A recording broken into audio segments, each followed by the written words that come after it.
I kissed my husband goodbye, knowing it might be the last time, and walked out of the ICU, barely holding it together. But then I froze just outside the door. 2 nurses were whispering. "They still haven't told her about the sister, have they?" one said. My heart stopped. Sister Lucas didn't have family. He grew up in foster care. No siblings, no parents. That's what he always told me. That's what I believed. So who was this sister, and why had no one told me when he was dying and desperately needed a stem cell donor? The smell of antiseptic had become part of my skin. For the past 2 weeks, I'd lived in Vanderbilt Hospital more than I'd lived in my own home. Every beep, every monitor, every rushed whisper down the ICU hall had etched itself into my bones. Lucas, my husband, my everything was behind glass doors, pale, hooked up to machines, fighting for every breath. I sat in the waiting area that evening, trying to breathe through the ache in my chest. A nurse walked by and smiled politely. I barely registered it. My hands trembled in my lap. I had just told Lucas I loved him for what might have been the last time. His blood count was dropping. His organs were straining. Dr. Myers had made it clear without a matching stem cell donor, we were running out of options. And Lucas had no family, or so I thought. He was adopted, grew up in and out of foster homes, never met his birth parents, no known siblings. We checked everything, searched all the records. I even joined support groups online, hoping maybe some miracle match would emerge. But nothing. Every night I sat by his side reading to him even when he was unconscious. It gave me something to do, and it made me feel like he wasn't completely slipping away. That night after our goodbye, I stepped out of the ICU numb. I just needed a breath, just 30 seconds away from the beeping, the antiseptic, the sterile lighting. That's when I heard it. 2 nurses standing near the staff station. "They still haven't told her about the sister, have they?" I froze. My ears strained. My pulse thudded in my throat. No. Apparently she reached out last week, said she thinks she's related. "They're still trying to verify it quietly," the other nurse whispered. "Sister?" I blinked, tried to breathe. Lucas didn't have a sister. He couldn't have a sister. He would have told me. We'd gone through hell together. There were no secrets between us. Or so I thought. I didn't confront the nurses. My legs wouldn't move. I waited until they walked away, then I sat back down, stunned. I kept staring at the floor tiles like they held the answers. A sister. And no one told me. I paced the hospital corridor for hours that night, my mind racing.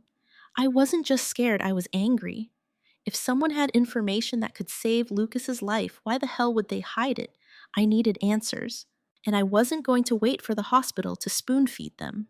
So I did what I always do when I need control. I started digging. First, I demanded a meeting with Dr. Myers. Second, I pulled out every document I had on Lucas's case. Third, I called in a favor. A friend I knew from nursing school, now working in medical records. That night, something inside me cracked open. I wasn't just Lucas's wife. I was going to be his advocate, his shield, his fury. If there was a sister out there, I was going to find her, and I was going to find out exactly what she knew before it was too late. I didn't sleep that night. Instead, I sat at the kitchen table with my laptop files spread everywhere, fingers trembling over the keyboard. I went back through everything, Lucas's medical charts, the adoption paperwork. He had once let me glimpse the donor search logs from Be the Match. And then I found it. An email buried in a digital folder from the transplant coordinator. A message sent 5 days ago marked confidential potential biological relative match under verification. The name, Rachel Carter. The shock hit me like ice water down my back. Same last name. Coincidence, or something bigger? My chest tightened. I called the number listed. No answer. Voicemail. "Hi, this is Rachel. Leave a message and I'll get back to you." She sounded young, calm, unbothered. I stared at the phone like it might give me more. I texted her instead. "This is Claire Adams, Lucas Carter's wife. Please call me immediately. This is urgent." I waited. Nothing. The next morning, I stormed into Dr. Meyer's office. Why wasn't I told about Rachel? I snapped before he even offered me a seat. He sighed. "Claire, we didn't want to get your hopes up too early. These cases take time to verify. DNA testing paperwork. Number, don't spin me," I cut in. "Lucas is dying.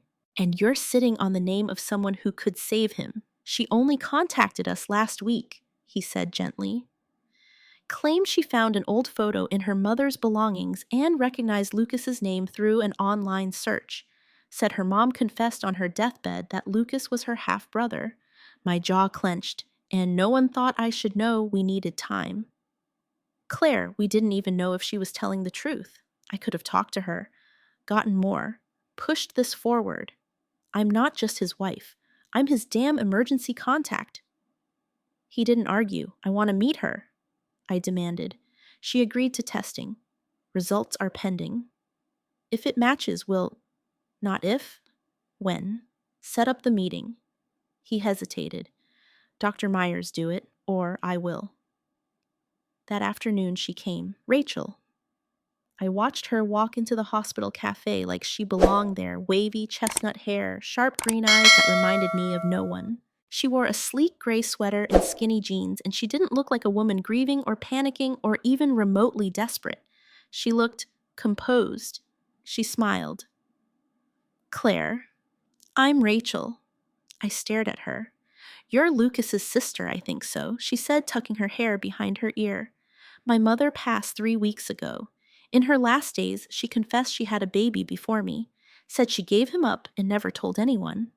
I found a box with old photos, a hospital bracelet, and the name Lucas Carter. When I searched it online, I found the donor registry. Then the hospital reached out. "How long have you known?" I asked. "A few weeks." I clenched my jaw. "And you just waited." Her voice softened. I was scared. It's a lot to process. I didn't know if I even wanted to meet him. That's when something inside me snapped. "You didn't know if you wanted to meet the man whose life you might be able to save?" I said, voice cracking. She looked stunned. I didn't mean it like that." But I was already on my feet. My hands shook. "Then what did you mean, Rachel? Because while you were processing, my husband was fighting for his life." And for the first time, she looked guilty. I didn't say another word. I walked away fast because if I didn't, I might have said something I'd regret. Or worse, something I wouldn't. Back in the ICU, Lucas was sleeping. Or unconscious. I couldn't tell anymore. The machines hummed steadily beside him. His skin looked translucent, almost paper thin, and the stubble on his chin had grown uneven. I sat beside him and whispered, "You might have a sister." He didn't move. I reached for his hand. It was cold. She showed up. Rachel. I don't know, Lucas. She says she wants to help now, but part of me wonders where the hell she was 3 weeks ago." My voice cracked. "I'm trying to hold it together for you, but it's getting harder." Later that evening, Dr. Myers approached me quietly. "Claire, I have the DNA results. Rachel is a half-sibling match, same mother, different fathers. And more than that, she's a viable donor." My knees almost gave out. "You're sure we ran multiple checks? Her markers align within acceptable thresholds. If she consents, we can schedule the procedure as early as next week." I should have cried, fallen to the floor in relief. But I didn't. I just asked, "What do you mean if she consents?" He paused. "She had conditions." I blinked. "What?" "She said she'd prefer a private meeting with you and Lucas. Alone. No staff, no observers. And she asked that we not involve media or social workers yet." My stomach turned. What is she trying to hide? "We don't know. But Claire..." He looked me in the eye. "This might be your only option." I went home that night to grab fresh clothes. It was the first time I stepped into our house in 3 days. Everything smelled like cedar and lavender. Lucas's favorite candle still burned on the kitchen counter. That's when I saw it. An envelope, yellowed and wrinkled, sitting on the floor by the front door like it had been slipped under without knocking. No return address, inside a photo.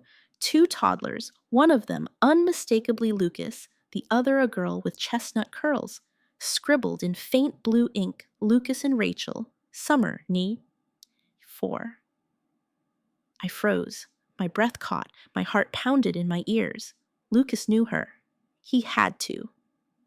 I flipped the photo. Another note was taped to the back. He always knew Claire. He just didn't want you to. My fingers trembled. I dropped the photo like it burned. No.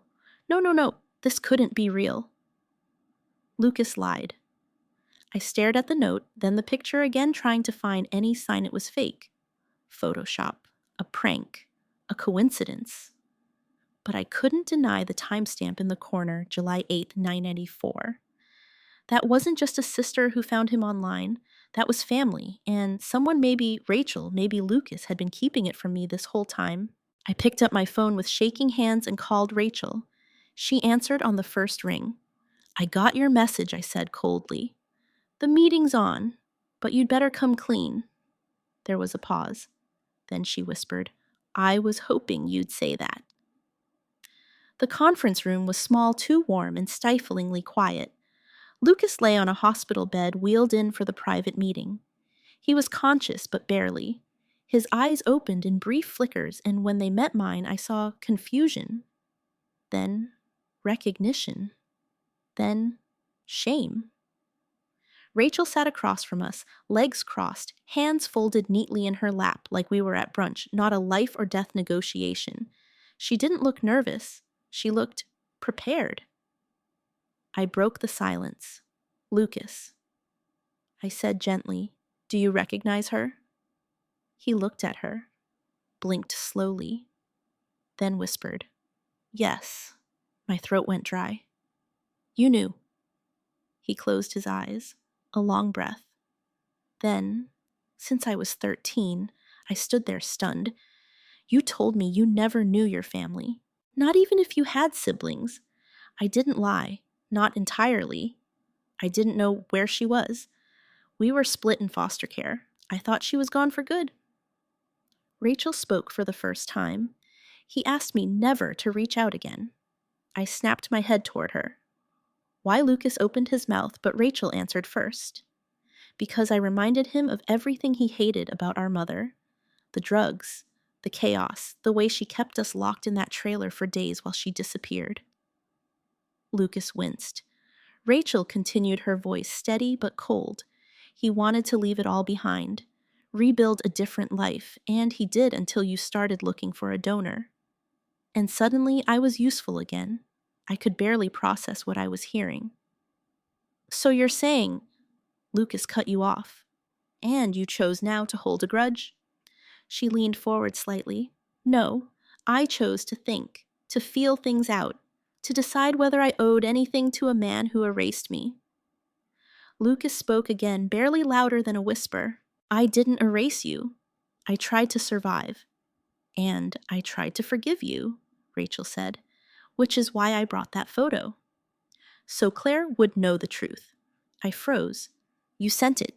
I needed you to see that this story has more sides than just the one he told you. My head spun. I wanted to scream, to cry, but all I could do was stare at the man I thought I knew, who now looked like a stranger in my husband's skin. You could have told me, I said to him. You let me beg strangers on registries thinking you had no one, while your sister was right there. I was ashamed, Lucas whispered, of my past, of how I shut her out. I didn't want you to see that version of me. I swallowed hard. Rachel reached into her purse and pulled out a folded document. I already signed the consent forms. The hospital will proceed with the transplant. I stared. Why? After all this, why help him now? She looked at Lucas, then at me. Because I'm not like our mother, and I'm not here for revenge. I'm here to break the cycle. For a moment, the room was still. Then Rachel stood up, walked over to the bed, and brushed a hand against Lucas's fingers. "I hope you live," she said softly. "But even more, I hope you face what you've been running from." And then she walked out. Lucas turned his face toward me, eyes glassy. "I'm sorry," he whispered. "I never meant to betray you. But that's exactly what it felt like." I sat in the darkened chapel of the hospital for nearly an hour after that meeting. Not praying, just thinking, processing, or trying to. Rachel had walked in a stranger and walked out more honest with me than my own husband had been in 10 years. That realization gutted me. And Lucas. He hadn't cheated. He hadn't hit me. He hadn't gambled away our life savings. But he lied. For years. He let me believe he was utterly alone, that I was all he had. And that lie changed every choice I made, every sacrifice, every tear I shed for a man I thought had no one. What kind of love keeps secrets like that? What kind of marriage survives them? I couldn't look at him the same way. Not yet. That night after the chapel, I didn't go back to the ICU. I went home. I made tea I didn't drink, sat on the couch where we used to read together, stared at the framed photo of us in the Smoky Mountains, Lucas grinning with his arm around my shoulders. It felt like a picture of someone else's life. My phone buzzed. A text from Dr. Meyer's prep has started. Transplant in 48 hours. The miracle was happening. But I felt no joy. I felt hollow.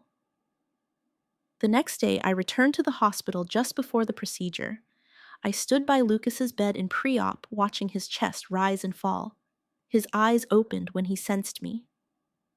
"You came," he said weakly. I almost didn't. He nodded, not surprised. "I deserve that." "No," I said. "You deserve the truth, and so do I." I pulled out the photo Rachel had sent. "I found this." And I realized something. He blinked slowly. "You didn't keep her from me because you hated her. You kept her from me because you hated yourself." Tears welled in his eyes. "You didn't want me to see the broken, abandoned boy who came from nothing." But Lucas, that's the part I fell in love with. The man who built everything with his bare hands, who turned pain into patient's trauma into tenderness. I stepped closer. "But you lied. And that lie didn't just keep out Rachel, it kept out part of you. The part I needed to know to really know you." He tried to speak, but his voice cracked. "I'm sorry," he whispered, "more than you know. I didn't say I forgive you, because I wasn't ready to." But I reached for his hand, not out of duty, not out of pity, out of choice. Because sometimes love isn't a perfect vow or a flawless record. Sometimes it's just showing up again, even when it hurts. They wheeled him into surgery soon after. As he disappeared through the double doors, I whispered a silent promise. This isn't the end, but if we survive this, we start over. No secrets, no shadows, only truth.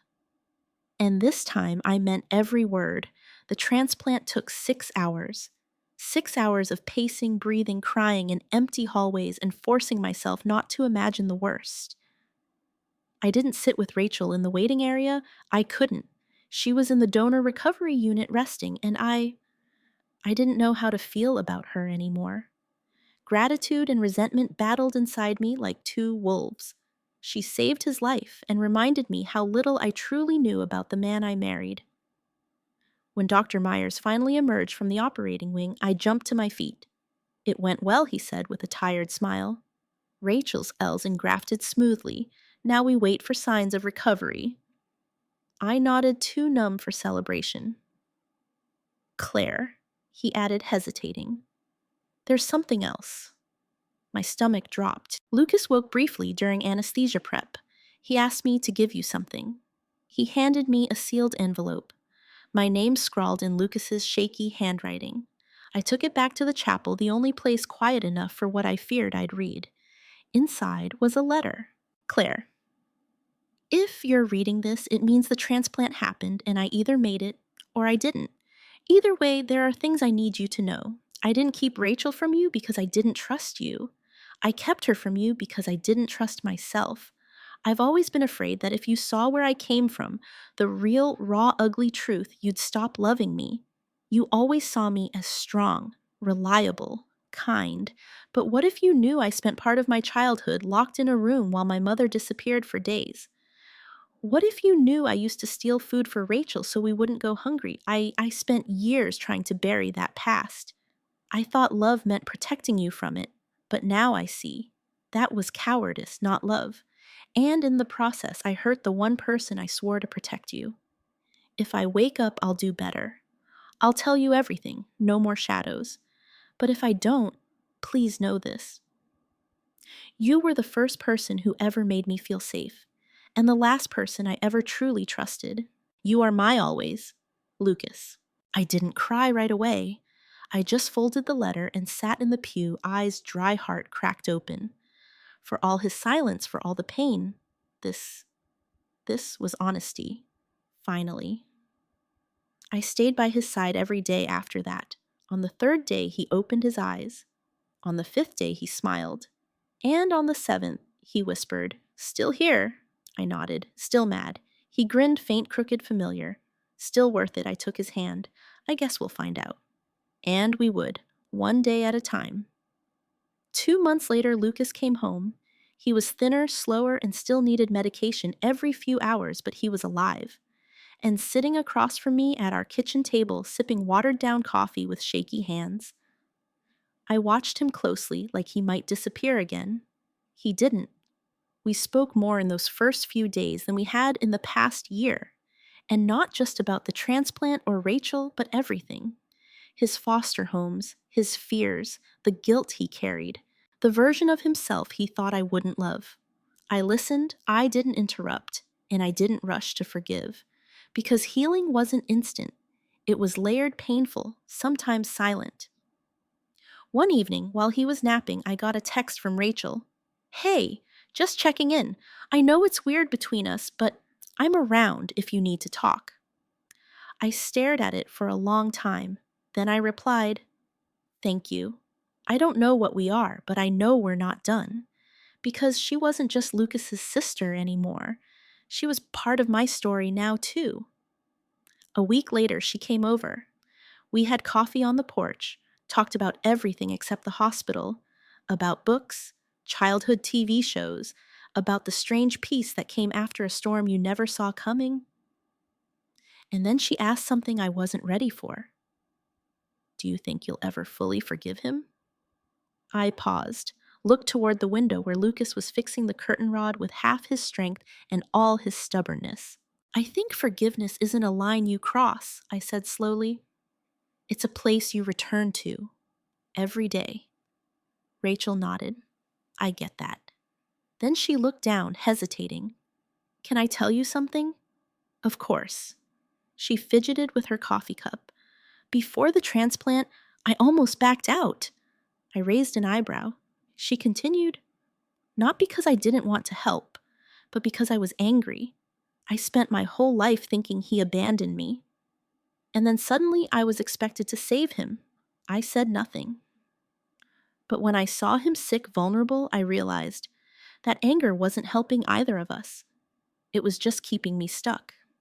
So I chose something else." "What?" "Compassion." She smiled softly. "Even if he never gives it back, even if no one notices." It freed me. That night, as I sat beside Lucas watching some old rerun we'd seen 100 times, I reached over and touched his hand. He looked at me, eyes warm but cautious. "I'm still angry," I said, "but I'm also still here." He nodded, voice cracking. "Then I still have everything." We didn't kiss. We didn't say "I love you." We just sat there, two people still rebuilding one brick at a time, and that was enough, for now. Sometimes betrayal doesn't come with shouting or scandal, it comes quietly disguised as protection. Lucas didn't cheat or lie to hurt me, but he did make a choice to hide who he was out of fear I wouldn't stay. And for a while, I almost proved him right. But truth has a way of digging itself out. of demanding to be seen. And when it finally does, we all have to decide, will we run or will we rebuild? I chose the hard road, the slow road, the one with no guarantees, but maybe real connection. What would you do if the person you loved most hid a part of themselves that could have changed everything? Would you stay? Would you forgive? Let me know in the comments. I really want to hear your thoughts. And hey, if this story moved you, even just a little, don't forget to subscribe, hit like, and share it with someone who needs it.